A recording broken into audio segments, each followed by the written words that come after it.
नमस्कार, एनडीटीवी राजस्थान देख रहे हैं आप और मैं हूं आपके साथ शिवानी मिश्रा। राजस्थान में 15 दिन में स्विमिंग पूल में डूबकर 3 बच्चों की मौत हो गई। आपको जानकर यह हैरानी होगी कि तीनों मामलों में लापरवाही बिल्कुल एक जैसी थी। जब बच्चे डूब गए तब लोगों को पता चला, यानी कि बच्चों पर नजर रखने के लिए गार्ड्स की भी मौजूदगी नहीं थी। बड़ा सवाल यह है कि बिना अभिभावकों के बच्चों को पुल में क्यों उतारा जाता है। एजेंसियों लाइसेंस देकर एजेंसियां क्यों भूल जाती हैं कि मानकों और गाइडलाइंस का भी पालन करना उनकी जिम्मेदारी है। बच्चों की मौत के बाद से स्विमिंग पूल संचालकों पर कार्रवाई में आखिर देरी क्यों हो रही है। सवाल यह भी उठ रहा है कि इतनी बड़ी लापरवाही लेकिन जवाबदेही आखिर किसकी बनती है। इसी पर आज हम चर्चा करेंगे।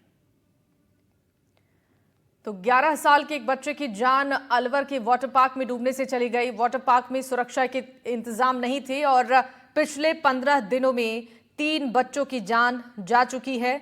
अब इसको लेकर सवाल खड़े हो रहे हैं कि आखिर यहां पर व्यवस्थाएं मुकम्मल क्यों नहीं हैं और जिस तरीके से मासूमों की सुरक्षा पर सवाल खड़े हो रहे हैं, इसकी जवाबदेही किसकी। कुछ तस्वीरें भी आपकी टीवी स्क्रीन पर, कुछ आंकड़े भी हैं इस वक्त जो आप देख रहे हैं। झुंझुनू में 10 साल के एक बच्चे की पानी में डूबने से मौत हो गई। अलवर में 11 साल के बच्चे की वाटर पार्क में डूबने से मौत हो गई। वाटर पार्क में सुरक्षा के इंतजाम नहीं थे और ऐसे तमाम मामले हैं जिस पर संज्ञान लेने की जरूरत है, लेकिन अभी तक कार्रवाई मामलों पर नहीं हुई है।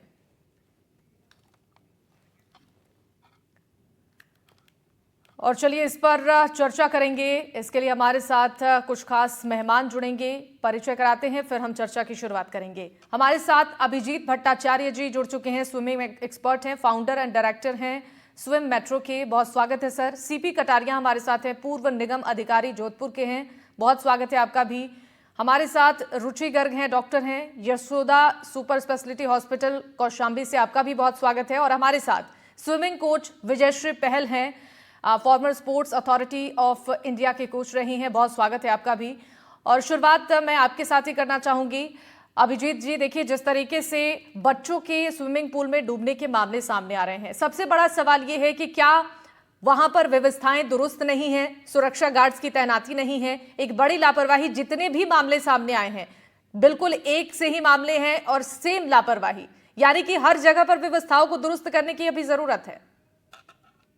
जी मैम, बिल्कुल। ये तो स्विमिंग पूल एक एक्चुअली चीज ऐसी है जहाँ पे सेफ्टी अभी हम लोग उतना ध्यान नहीं दे रहे हैं, लेकिन उसमें ध्यान देना बहुत जरूरी है। Due to aquatic is totally different world, वो एक अलग दुनिया है पानी। अभी बच्चे क्या होते हैं, वो सरप्राइज होते हैं पानी से और उनको जाने का मन करता है पानी में, हर किसी को। लेकिन यहाँ पे स्विमिंग पूल ओनर्स को हमेशा ट्रेंड लाइफ गार्ड रखने चाहिए जो सर्टिफाइड हो, ट्रेंड हो, और उनको हाउ टू रेस्क्यू, बचाना कैसे है, पानी से निकाल के करना क्या है, पानी में क्या करना है, डूबने से पहले ही हम कैसे चीजों को रोकें। तो प्रोफेशनल लाइफ गार्ड तो होने बहुत जरूरी है। और मेनली रही जो पानी की बात, तो ये भी बहुत जरूरी है। पानी एक स्किल हो गया है आज के डेट में और बहुत अच्छी स्किल है, बहुत इसमें स्कोप है।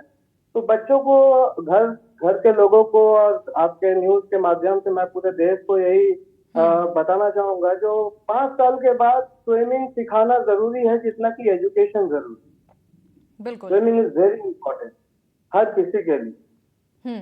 और ठीक है। जो भी अपने पूल हैं, जो भी रन कर रहे हैं, बहुत अच्छी चीज रन कर रहे हैं, लेकिन यही सेफ्टी का थोड़ा सेफ्टी इक्विपमेंट होना चाहिए पूल में, जो कि कोई नॉन स्विमर भी रस्सी से के डंडे से, ये सब सिखाया जाता है। 5 डेज का लाइफ गार्ड ट्रेनिंग होता है, उसमें इन लोगों को ट्रेन किया जाता है जी। और अच्छा स्विमर भी जरूरी है वहाँ। ठीक है सर, लौटूंगी आपके पास। सीपी कटारिया भी हमारे साथ हैं। देखिए कटारिया साहब, जिस तरीके से लगातार मामले सामने आ रहे हैं, अब सवाल तो यही है कि आखिर वहां पर गार्ड्स की तैनाती क्यों नहीं है। जो व्यवस्थाएं होनी चाहिए सुरक्षा मानकों के लिहाज से, उन व्यवस्थाओं को वहां पर नहीं किया गया है। छोटे छोटे बच्चे वहां पर स्विमिंग के लिए जा रहे हैं, जान को खतरा है। 3 बच्चे अब तक पानी में डूब के उनकी जान जा चुकी है, लेकिन अभी भी इस पर संज्ञान नहीं लिया जा रहा है। राजस्थान में 15 दिन में स्विमिंग पूल में डूबकर 3 बच्चों की मौत हो गई, जबकि थोड़ी सी जागरूकता तो सावधानी होती तो ऐसा नहीं होता। अब इसकी पुनरावृत्ति नहीं हो, इसके लिए शीघ्र नियम बनाया जाना जरूरी है। नगर पालिका एक्ट में पूल संचालन के नियम नहीं है। प्राय नगर पालिका इसका लाइसेंस भी नहीं देती है। कुछ जगहों पर फायर एनओसी ली गई है, जबकि वहां आग की घटना ही नहीं होती है। स्विमिंग पूल में गार्ड, तैराकी प्रशिक्षक या गोताखोर की व्यवस्था ही नहीं होती है। कोटा डैम में डूबने से बचाने के लिए प्रशासन ने कुछ गोताखोर की नियुक्ति कर रखी है, लेकिन सामान्यतः पुलिस स्विमिंग पूल में पर्याप्त गार्ड, तैराकी प्रशिक्षक की व्यवस्था नहीं होती। दिखावे के लिए कागजों में इसकी व्यवस्था हो सकती है। प्रत्येक स्विमिंग पूल में गार्ड जो तैरना जानता हो या जी। फिर तैराकी प्रशिक्षक की व्यवस्था होनी चाहिए। जी। इसके साथ अलार्म का भी प्रावधान होना चाहिए। जी। कोई डूबने लगे तो उसके रेस्क्यू की व्यवस्था होनी चाहिए। बिल्कुल। पूल में सेफ्टी व रेस्क्यू के पर्याप्त प्रावधान होने चाहिए तथा नगर पालिका या सिविल डिफेंस द्वारा इसे समय समय पर जांचा जाना चाहिए। सबसे पहले स्विमिंग पूल संचालन के लिए नियमावली तैयार की जाना जरूरी है। स्विमिंग पूल में सुरक्षा उपाय, life guard, first aid kit की व्यवस्था होनी चाहिए। बच्चों को बिना किसी वयस्क की निगरानी में पूल पर नहीं छोड़ना चाहिए। बिल्कुल, बच्चे आपने के सही माता कहा कि पिता इन मानकों का पालन करना बेहद जरूरी है, लेकिन अभी जो स्थिति बनी हुई है, इन नियमों का पालन नहीं हो रहा है और शायद यही वजह है कि घटनाएं बढ़ रही हैं। लौटूंगी आपके पास। डॉक्टर रुचि हमारे साथ हैं। डॉक्टर, जरा ये बताइए कि अगर इस तरीके की स्थिति होती है तो वहां पर मौजूद अभिभावक या परिजन, वहां पर मौजूद जो सुरक्षा गार्ड हैं, ऐसी स्थिति में सबसे पहले बच्चे की जान बचाने के लिए क्या कदम उठाना चाहिए? जी नमस्ते। बहुत इम्पोर्टेंट चीज है ये चीज जानना कि हमें अगर कोई भी पेशेंट या कोई भी बच्चा है या बड़ा है स्विमिंग में अगर वो डूब जाते हैं तो सबसे ज्यादा उनके फेफड़ों में पानी भर जाता है, जिसके कारण सांस अच्छे से नहीं ले पाते और जिसके कारण दम घुटने लग जाता है। इसी को हम बेसिक लाइफ सपोर्ट केयर कहते हैं, जिसकी ट्रेनिंग आजकल बहुत कॉमनली सबको दी जा रही है। इट इज वेरी इंपॉर्टेंट कि हम लोग सबको इस चीज के बारे में सिखाएं, बेसिक लाइफ सपोर्ट, जिसमें कैसे आप मरीज को बाहर निकाल के तुरंत उनका पहले देखना है उनका रिस्पॉन्स है कि नहीं है, वो सांस ले पा रहे हैं कि नहीं ले पा रहे, फ्लैट सरफेस में लेके जाना है, उनका सीपीआर करना अगर जरूरी है। मान लीजिए पल्स नहीं मिल रही, काफी देर हो गई है, काफी देर तक वो सांस नहीं ले पा रहा है, बच्चा है कोई भी बड़ा है, तो हमें तुरंत उनका सीपीआर करने की जरूरत है, जिसको हम कार्डियोपल्मोनरी रिससटेशन भी कहते हैं। ये चीजें बहुत इंपॉर्टेंट हैं, ट्रेनिंग का बहुत इंपॉर्टेंट पार्ट है, जो कि सबको इसके बारे में बेसिक नॉलेज होना बहुत इंपॉर्टेंट है। तो जैसे आपने बताया लाइफ गार्ड वहां पे नहीं है या कोई आसपास है, मान लीजिए बड़े भी कोई वहां पे हैं और लाइफ गार्ड उस समय में किसी कारण से नहीं है और हम लोग बेसिक चीजों के नॉलेज रखते हैं, तो हम बहुत इजीली किसी की हेल्प कर पाएंगे और उससे कोई एक जान बच सकती है। This is very important. बिल्कुल, बहुत इंपॉर्टेंट बात बताई आपने मैम।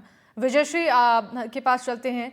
मैम, जरा ये बताइए कि जिस तरीके से अभी हालात बने हुए हैं, पेरेंट्स को भी इस पर ध्यान देने की जरूरत है। अगर बच्चों को वो स्विमिंग क्लासेस के लिए लेकर जाते हैं या वाटर पार्क में लेकर जाते हैं, तो पेरेंट्स की भी एक बड़ी जिम्मेदारी है कि अपने बच्चों को देखें, ध्यान दें उन पर कि वो बच्चे क्या एक्टिविटी कर रहे हैं, कहीं अकेले स्विमिंग तो नहीं कर रहे हैं। यानी कि कुल मिलाकर इसमें जो पेरेंट्स की लापरवाही है, क्या ये भी एक कारण है कि ऐसे मामले बढ़ रहे हैं? क्या मैसेज आप पेरेंट्स को देना चाहेंगे कि किस तरीके की उनको जागरूकता रखने की जरूरत है जब बच्चों को लेकर वो ऐसी जगहों पर जाते हैं? तो शिवानी, बहुत बढ़िया बात बोली आपने।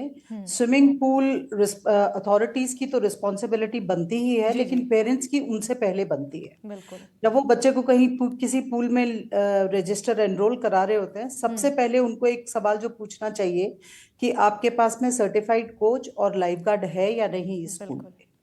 और पूल को छोड़ के बिल्कुल ना जाएं, अपने बच्चे पे नजर रखें। अगर एक कोच या लाइफ गार्ड वो पूरे स्विमिंग पूल को देख रहा है, लेकिन पेरेंट सिर्फ अपने बच्चे को देख रहा है, तो वो जैसे भी उसको कुछ मूवमेंट ठीक नहीं लगेगी, वो हेल्प के लिए बोल सकता है। सो पेरेंट शुड इंश्योर कि वो जहां पे भी लेके जा रहे हैं वहां पे प्रोसेस सही फॉलो हो रहे हो, सेफ्टी के प्रिकॉशंस हो, सेफ्टी इक्विपमेंट हो, सर्टिफाइड लाइफ गार्ड हो। और ये भी पूछना चाहिए कि आपके स्टाफ की एक्सरसाइज या ट्रेनिंग साल में कितनी बार होती है। बिल्कुल।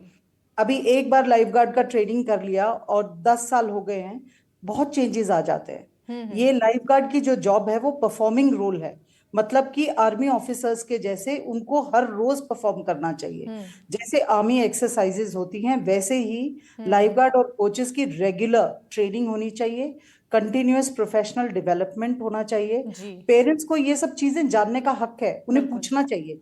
उनको ये मालूम होना चाहिए कि इस पूल पे किस तरीके की ट्रेनिंग होती है और हमारे बच्चे कितने सेफ रहेंगे यहाँ पे।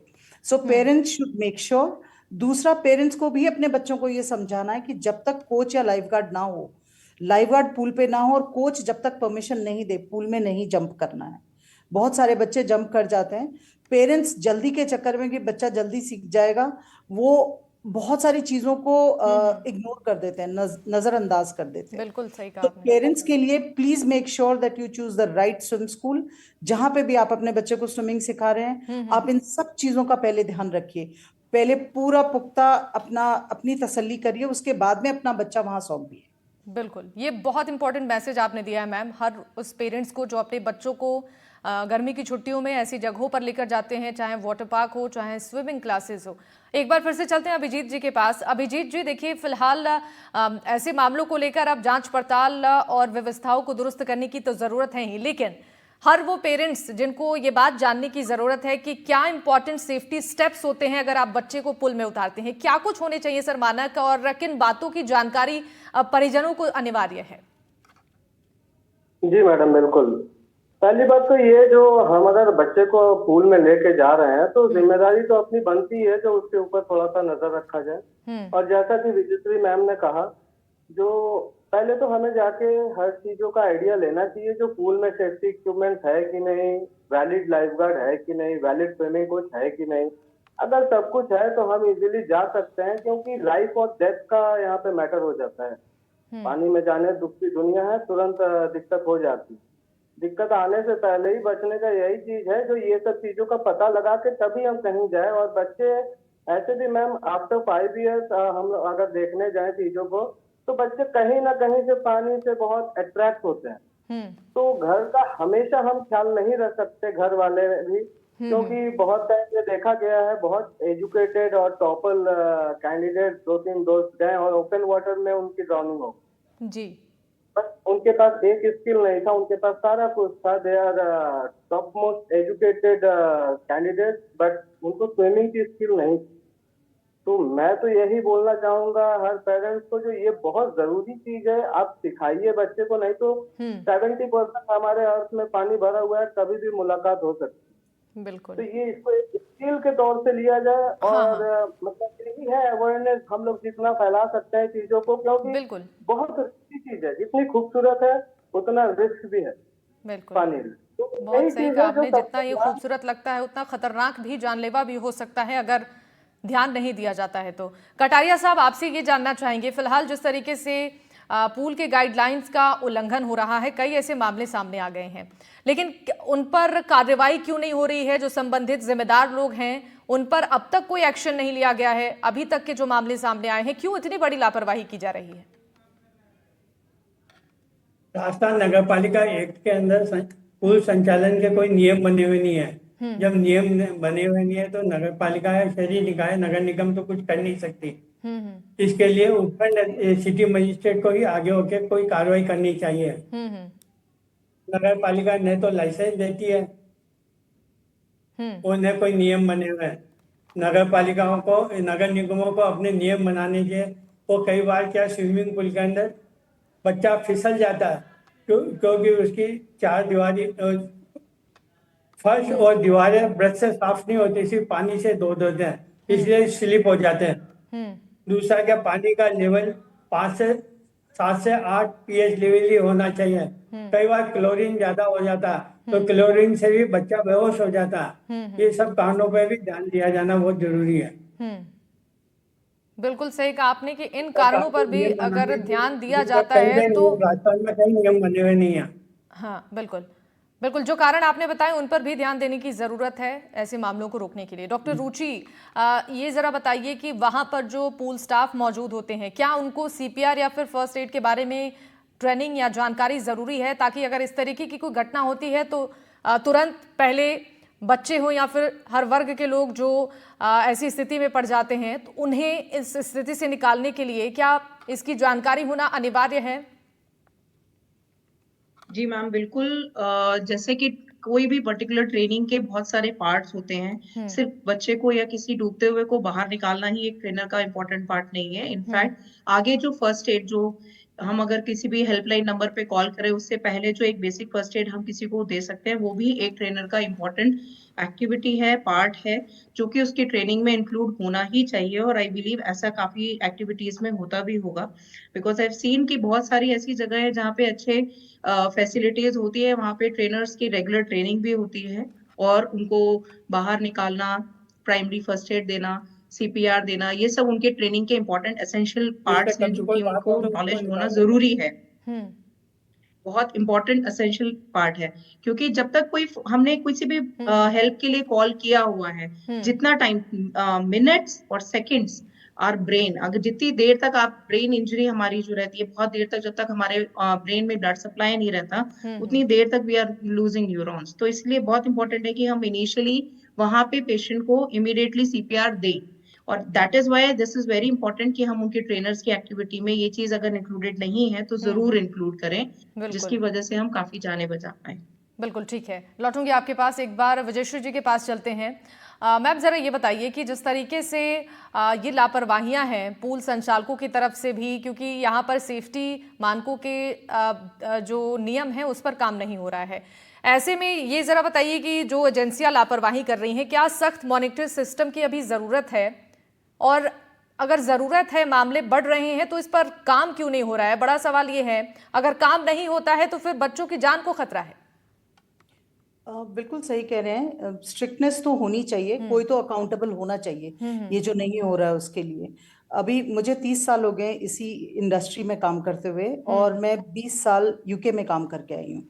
तो मैं खुद एक स्विम स्कूल चला रही हूँ 7 स्विमिंग पूल्स पे। जो हमारा सबसे पहला काम है, सबसे पहले तो हमें पूल के हैजर्ड्स देखने हैं कि किन किन चीजों से क्या क्या नुकसान हो सकता है और किसको हो सकता है।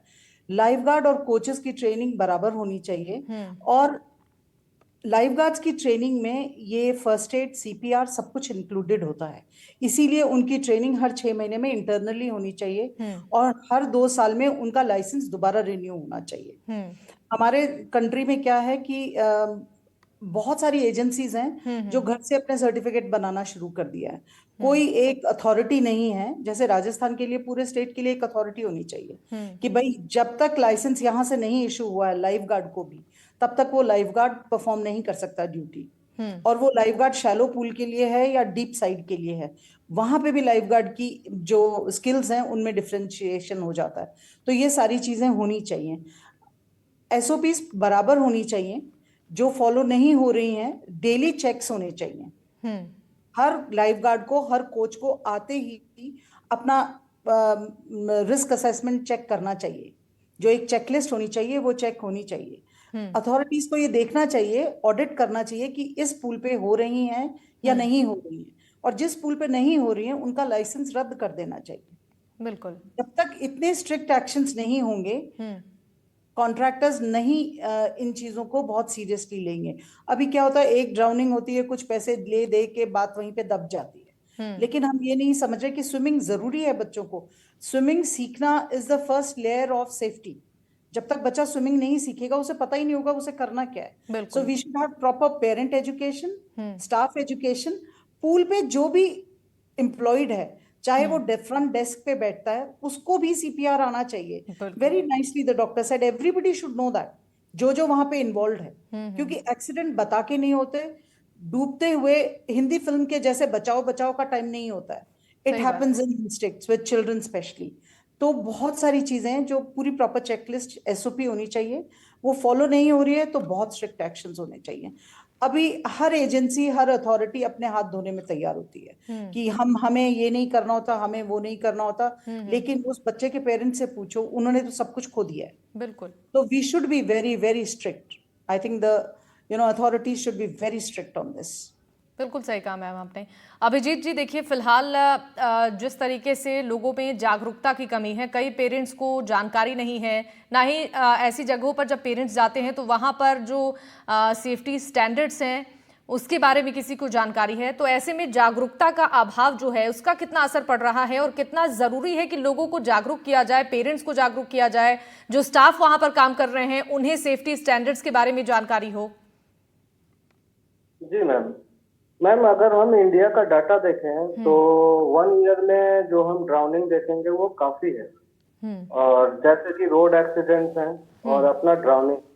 तो ये ऐसे दो दो चीजें हैं जहाँ पे हमें खुद सतर्क रहना पड़ेगा, वो अवेयरनेस हमारे अंदर होनी चाहिए, नहीं तो बचना मुश्किल है, चाहे रोड हो, वो एक्सीडेंट हो या फिर एक्वाटिक एक्सीडेंट हो। अभी जागरूकता का जो बात है, मैं आपको सच बताऊं, इन 10 सालों में काफी बदलाव आए हैं और बहुत कोई अभी वैलिड लाइफ गार्ड खोजते हैं। बहुत ऑर्गेनाइजेशन 5 स्टार होटल्स अपने पास वैलिड लाइफ गार्ड ही रखते हैं। और इनकी जो ट्रेनिंग्स होती है मैडम, ये 5 डेज की होती है। इसमें aquatic and land safety both इसमें सिखाया जाता है। अगर रास्ते में किसी को हार्ट अटैक आ गया, किसी को मिर्ची आ गई, सीजर्स हो गया, स्नेक बाइट, इसमें आपको कैसे रेस्क्यू करना है, ब्रीथ नहीं है तो सीपीआर कैसे आपको करना है, रिकवरी पोजीशन, सारा कुछ उसमें इंक्लूडेड है। बस हमें ये करना है, जो हमारी जो गवर्नमेंट है वो अगर थोड़ा सा फोर्स करेंगी इन लोगों को जो भी पूल रन कर रहे हैं। और अभी प्रैक्टिकली मैं आपको बताऊं, ये एक बिजनेस हो गया है स्विमिंग पूल। पहले स्विमिंग कोचेज और इनके बहुत जानकार लोग ही इस चीज को रन करते थे, अभी ये एक बिजनेस हो गया है। तो खोल तो दे रहे हैं, खोलने में कोई हर्ज नहीं है, बहुत अच्छी चीज है, चीज को बढ़ाई जा रही है। लेकिन बस मैंने जो पहले कहा, जो सेफ्टी जो इश्यूज है उसको अगर वो क्लियर कर ले तो बहुत अच्छी चीज है, बहुत अच्छी स्किल है सबके लिए। लेकिन वही तो 2 पैसा बचाने के लिए और कुछ इक्विपमेंट नहीं लेना चाहते हैं लोग। और सेम थिंग जैसा विजयश्री मैम ने कहा, जो 2 साल में रिन्यूअल होता है, सर्टिफिकेशन बिल्कुल होता है 2 साल में रिन्यूअल, लेकिन अपने ब्रेन में ऐसा लोगों ने सेट कर लिया है, जो मैंने तो एक बार कर लिया है ट्रेन, वापस क्या जरूरत। अभी सेम मैंने आपको जैसा मैम ने बोला, जो कोविड के टाइम में हम लोग माउथ टू माउथ ब्रीथ देते हैं, 2 ब्रीथ 30 कॉम्प्रेशन हम लोग देते हैं, तो कोविड के टाइम में ब्रीथ देना मना हो गई, बंद हो गई। अभी हम लोग खाली कॉम्प्रेशन में चलते हैं। तो यही सब जो अपडेट हो रही हैं, तो वो रिन्यूअल जब तक कैंडिडेट नहीं करेगा सर्टिफिकेशन, तब तक वो भी अपडेट नहीं हो पाएगा। तो इसमें पूल ओनर जो है उनको डायरेक्टली वैसे कैंडिडेट को ही जॉब पे रखना चाहिए जो कि सर्टिफाइड हो, तभी जाके रेस्क्यू हो सकती है। और लाइफ गार्ड का जो मेन पर्पस है, मेन जो काम है, वो तो है आई टू आई कांटेक्ट रखना। मैं अभी आपके जितने भी पूल्स मैंने देखे हैं जहाँ पे एक्सीडेंट हुए हैं, ये डीप सिस्टम वाले पूल है। डीप सिस्टम इन सेंस 1 घंटे के लिए 100-200 रुपीज चार्ज करते हैं और 1 घंटे आपको स्विमिंग करने देते हैं। तो इन पूल्स में कब कितना क्राउड आ जाए नोबडी नोज, किसी को आइडिया नहीं होता है कब क्राउड आ जाए। तो इस पूल के सेंटर में एक लाइफ गार्ड स्टैंड बोल के आता है, वो थोड़ा हाइट होता है, थोड़ा हाइट में स्टैंड के ऊपर लाइफ गार्ड बैठा रहता है, ड्यू टू क्लियर विजन। उतना बड़ा जो पूल है, एक भी बच्चे का एक्सीडेंट ना हो, अगर हम वाटर लेवल पे खड़े रहे तो हम सबका हेड नहीं काउंट कर सकते। बिल्कुल। लेकिन अगर हम थोड़ा हाइट पे अगर हैं तो हम बिल्कुल क्लियर एक एक चीज देख सकते हैं। और सर का एक पॉइंट बहुत अच्छा था, जो स्विमिंग पूल क्लियर करने की बात, अगर नीट एंड क्लीन रखेंगे तो मेरी विजिबिलिटी क्लियर होगी नीचे तक। ऐसे गवर्नमेंट ने अभी रूल कर दिया है, जो 4.5 से 5 फीट से ज्यादा आप नहीं लेके जा सकते पूल को।